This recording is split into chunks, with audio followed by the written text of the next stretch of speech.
Guys, ইলিশ মাছ খেতে কে কে পছন্দ করে প্রথমে আমার জানা দরকার। আমি তো ভীষণ ভালোবাসি। তো আজকে আমার ব্লগে আমি নিয়ে এসেছি ইলিশ মাছের সর্ষে পাতুরি। খুব সাধারণভাবে আমি খুব তাড়াতাড়ি কী করে রান্না করি সেটাই কিন্তু আজকে আমি শেয়ার করতে চলেছি। পুরো ভিডিওটা সবাই দেখবে, তারপর কিন্তু কমেন্টে জানাবে কেমন লেগেছে। তো মাছগুলোকে নুন হলুদ ভালো করে মাখিয়ে নিচ্ছি যাতে করে মাছের যে ডিমটাও আছে ডিমটার মধ্যেও যেন নুনটা ঢুকে যায় এবং খাবার সময় সুস্বাদু লাগে। তো তারপর দেখো সর্ষে পোস্ত কাঁচা লঙ্কা কিন্তু পেস্ট করে রেখেছিলাম, সেটা কিন্তু কেনা দোকানের নয়, আমি শিলনোড়াতে পেস্ট করেছি, যার জন্য একটু বেশি স্বাদ হয়, তোমরা সবাই জানো। তো মাছগুলোর মধ্যে ভালো করে মেখে আমি মাছগুলোকে ম্যারিনেট করে রেখে দিচ্ছি।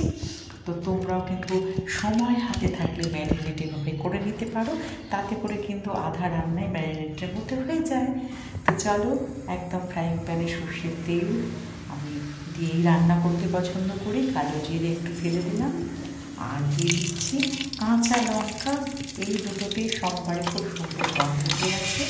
আর এখন দিয়ে দিচ্ছি ম্যারিনেট করা ইলিশ মাছের পিসগুলো। তো দেখো লেজা মাথায় সবজি দিয়ে এবং ভীষণ কাটা হয়, তাই আমি পুরো কেটে লাদা কেটে পিসগুলো রান্না করছি। আমি সামান্য একটু উল্টো পাতে ঢেলে নেবো, বেশি ভাজিয়ে নেব। ইলিশ মাছের স্বাদ একদম থাকে না, তোমরা সবাই জানো। তো দেখো মাছটাকে একটু এপিট করে আমি দিয়ে দিলাম গরম জল, যেটাতে মাছটা একটু সেদ্ধ হয়। মাছের পেটের মধ্যে রয়েছে ডিমগুলো। ডিমটা এত বড় চাকা বাবা, নিজেরা দেখো না। তো এই ডিম খেতে আমি ভীষণ ভালোবাসি। ডিমওয়ালা মাছ একবারে সবসময় আনতে বলি, তো একদম খিদে পেয়ে গেছিলো, তার পেয়ে বসে কচু দিয়ে খাবো বলে এখন ভীষণ সুস্বাদু মাছ খাওয়া হয়ে গেলে এই গল্প মাছের তরকারি থেকেই যায়। তো দেখো আমরা কিন্তু বসে গেছি টেবিলে, আমার একটু দেরি হচ্ছে। ভিডিওটি তোমাদের কেমন লাগলো সব কিন্তু ইলিশ মাছের নানান যেন নানাভাবে রান্না করে দেবো। মাছের পেটে থেকে ডিমটা বের করে রান্না পেটটা একদম রান্না হয়ে গেছে, এখনও ধোঁয়া হচ্ছে, সবাই সবাই নামিয়েছি। দেরি হয়ে গেছে বলে কিন্তু টেবিল রেডি করে একদম খেতে বসে গেলাম। আমাদের খেতে ভালোই লাগছে।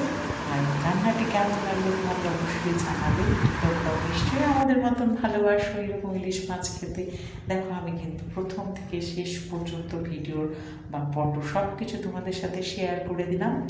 আর এইরকম সুন্দর সুন্দর ভিডিও ব্লগ পেতে হলে আমার পাশে তোমরা সবাই থেকো, আর লাইক কমেন্ট শেয়ার করতে পারো। এইরকম ভাবে রান্না করে আমি সবাইকে কিন্তু বাড়িতে খাইয়ে দিই, আর বাড়ির লোকরা আমার হাতে রান্না খেতে ভীষণ ভালোবাসে।